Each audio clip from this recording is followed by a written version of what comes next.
listening to B2B Tech Talk with Ingram Micro, the place to learn about new technology and technological advances before they become mainstream. This podcast is sponsored by Ingram Micro's Imagine Next. It's not about the destination.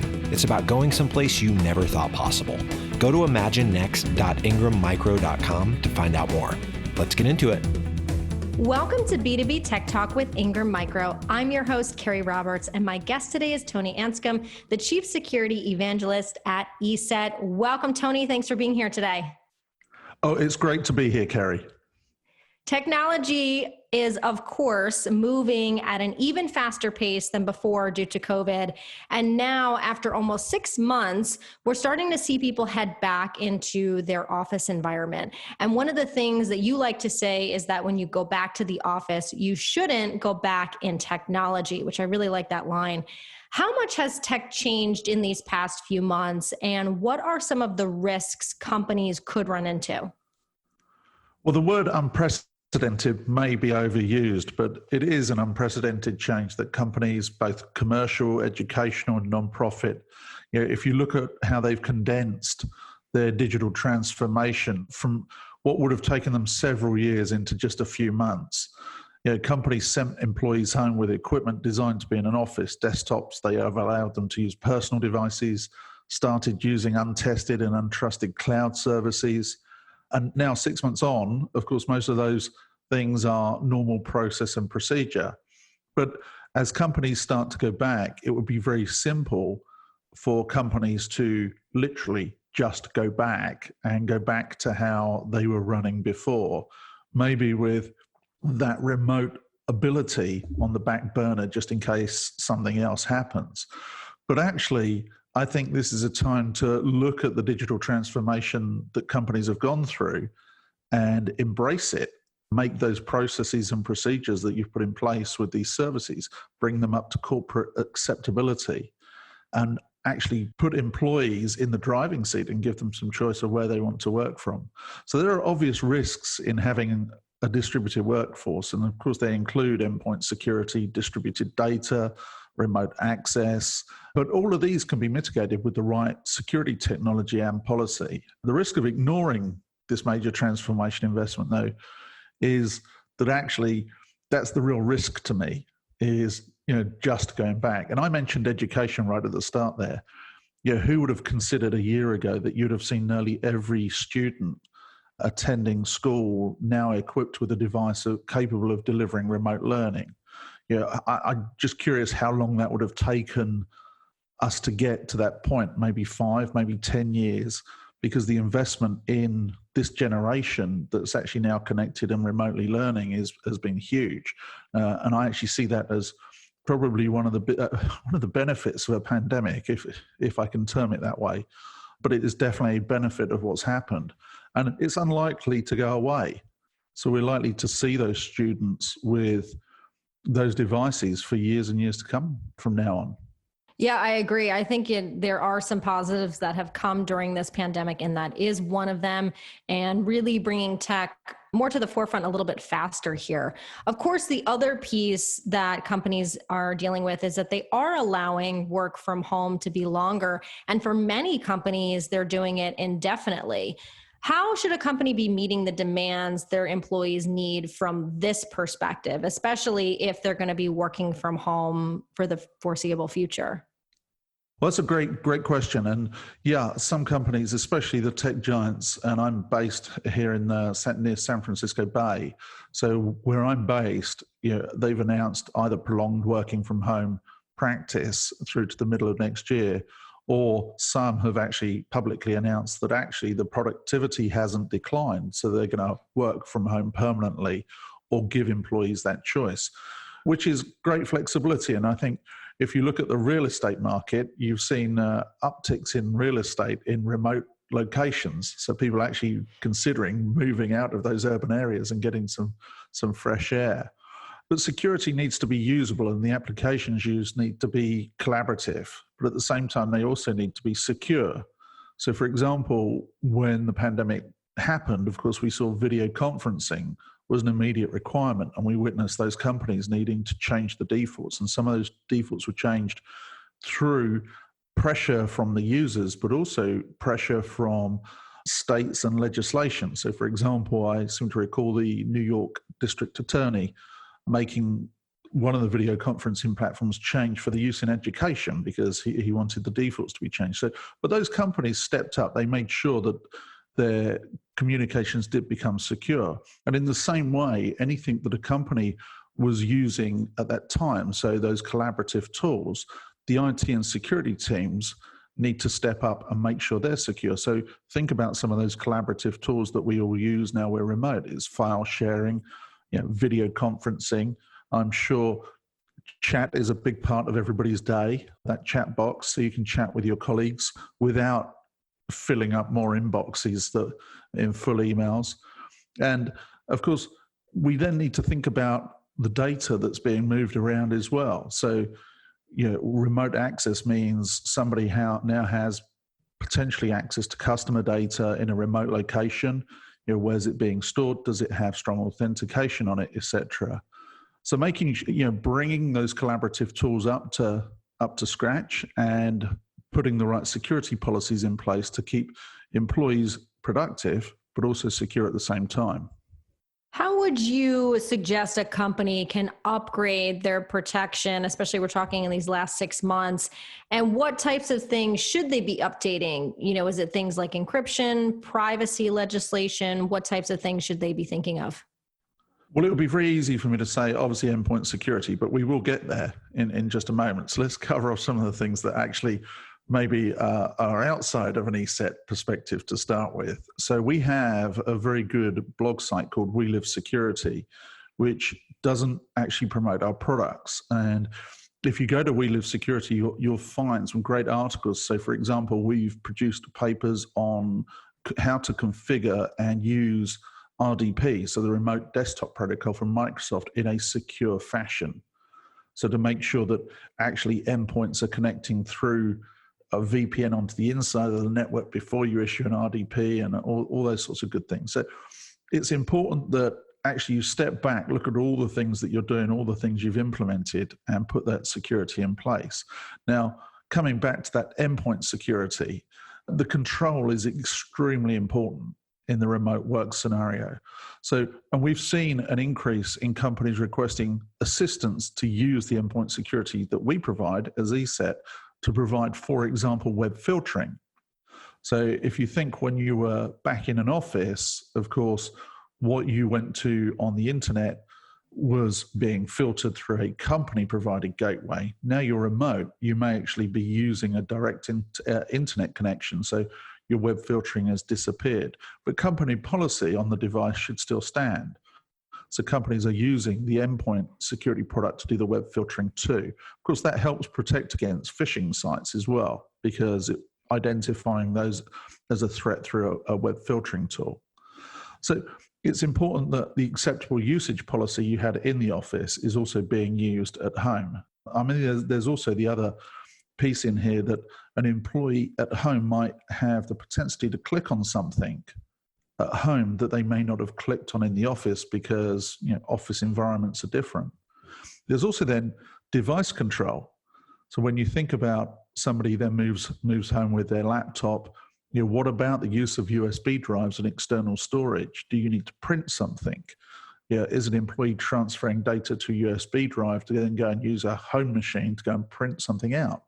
Was it customer data? And was that bound by privacy legislation? So when the data entered the USB drive, was it encrypted? Did it require authentication? Did it comply with the privacy legislation that actually the company needs to adhere to? So having the right tools in place to allow or either restrict or allow somebody to do these things is super important. So it also, we've seen that increase in endpoint encryption. So while all the devices removable, etc., should be encrypted when data moves across to them. The device itself, so if somebody's saying a desktop home or a laptop that never really left the office before, suddenly you need full disk encryption on it. So what happens if it gets lost or somebody steals the device? yes, they may be able to reuse the device, but they won't have any access to any of the data. So actually making sure it has full disk encryption on it too. So as Eset, we provide tools for all of this, actually, for encrypting USB drives and data moving, and full disk encryption. And those are some of the big things, actually, that customers have been coming back to and asking, can we create a bundle, or can we do this on the endpoint, and can we secure things in another way? And it's important companies step up and do these things because, one, they're meeting legislation requirements, but they're also, and it will stop them being fined or somebody taking legal action against them in the future. They don't want to be the company that has the next data breach. And your company is also known for using some pretty interesting things such as DNA detections and machine learning as part of the core Eset technologies used to get an approximation of when and how someone can detect and or block a threat during the entire life cycle in the system. Can you share with us more of how that works? Yes, certainly. Now, in the security industry, there's a widely used term of artificial intelligence, which many of these things I'm about to talk about slot into. We don't call them artificial intelligence because strictly they're not, but other vendors do. So let's put this under that kind of AI banner for anybody listening. So Eset DNA detections allow us to detect create complex definitions of looking for malicious behavior and malware characteristics. So if you think about what we think of DNA, it's about our makeup and our character. What we can do is we can do the same thing and look for that gene in code as we see it go past as well. So we look for the behavior of that code and look to see what it might do, and the characteristics of what we know to be bad DNA or genes in that instance in code, we can look for in new code. So we can look whether it's running on a disk, whether it's processes running in memory, and we can flag it as suspect code. So it allows DNA detections can identify specific malware samples, new variants known or even previously unseen by the characteristic of its malicious behavior. Now, coming back to machine learning, we also have our own machine learning engine within Eset. Now, it uses a combined power of neural networks, which is so deep learning and long short-term memory. And it has a number of different classification algorithms, and it allows us to generate a consolidated output and help label incoming samples, whether they're clean, potentially unwanted, or malicious. So that's in the product as standard as well. No, I think that's really fascinating how that's working, and I thank you for sharing that with us. Your company also currently offers a solution for upgrading security based on a lot of what we just spoke about today, called the EDTD bundle. Can you explain what that is, what it stands for, and who it's best for?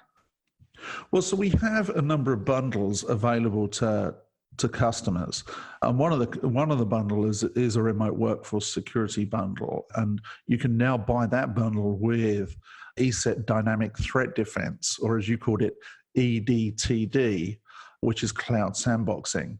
And that remote workforce security package comprises of endpoint protection with management, which also includes advanced ransomware protection and uses cloud-based sandboxing and testing analysis, but it also has encryption of disks and partitions. So you've got the kind of three packages there. You've got cloud detection, cloud sandboxing, which I'm going to come back to in just a moment about how that works.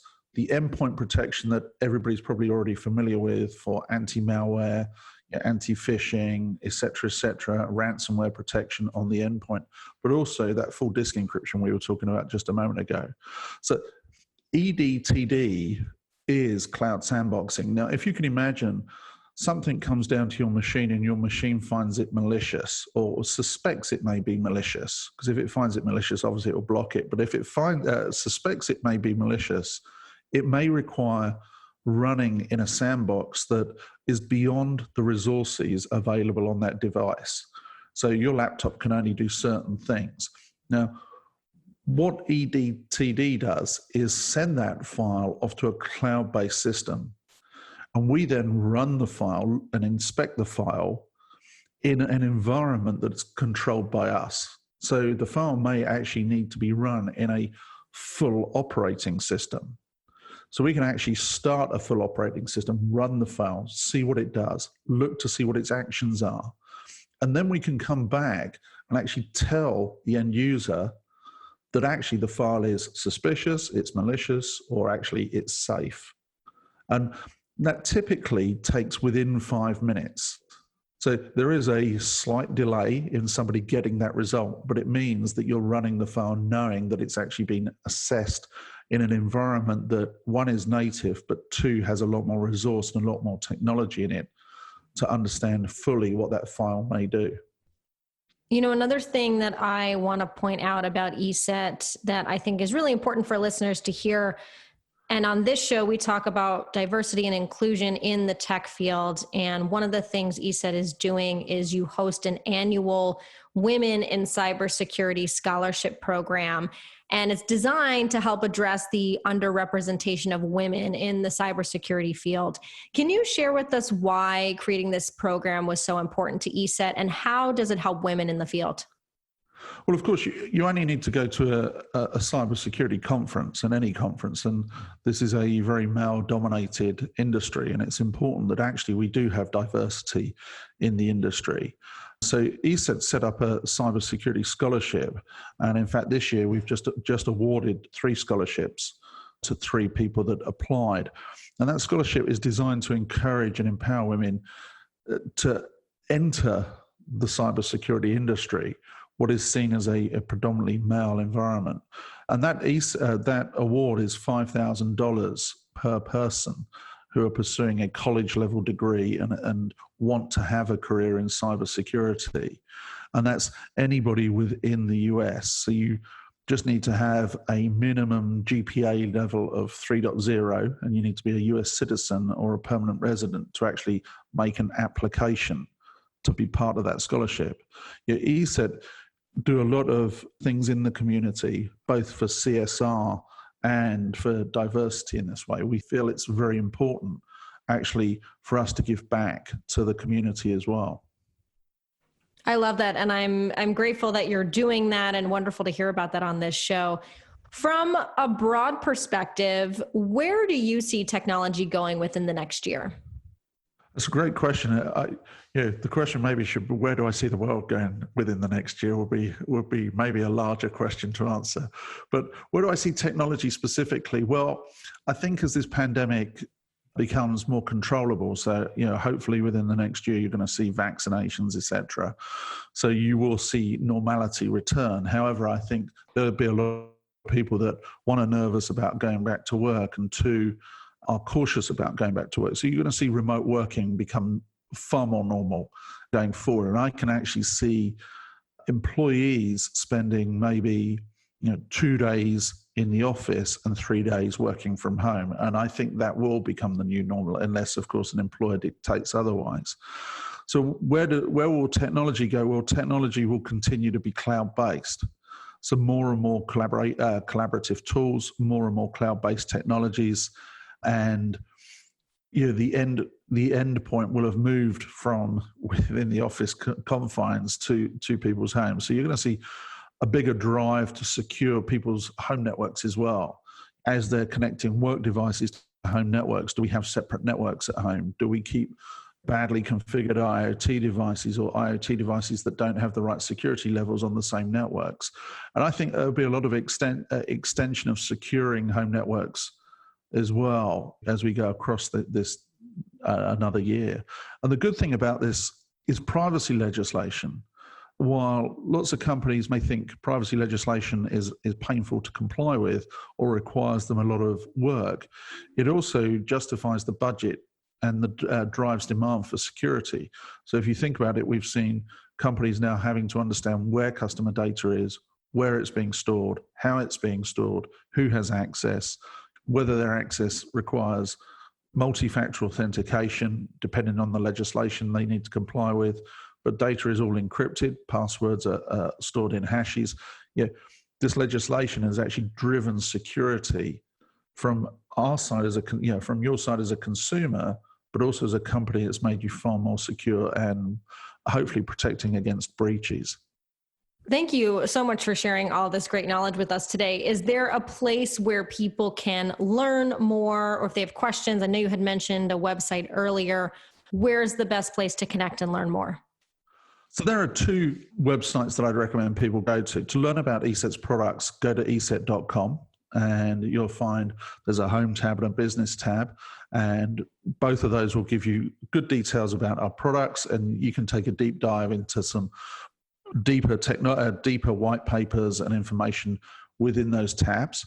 But as I mentioned, we also have a blog site where we publish our research. So one of the cool things about Eset is we're a cybersecurity company that still have a big research arm, and we do a lot of taking the cover off of malware and looking to see what it does underneath, how it works, and where it talks to and what techniques it uses. We publish that research on welivesecurity.com.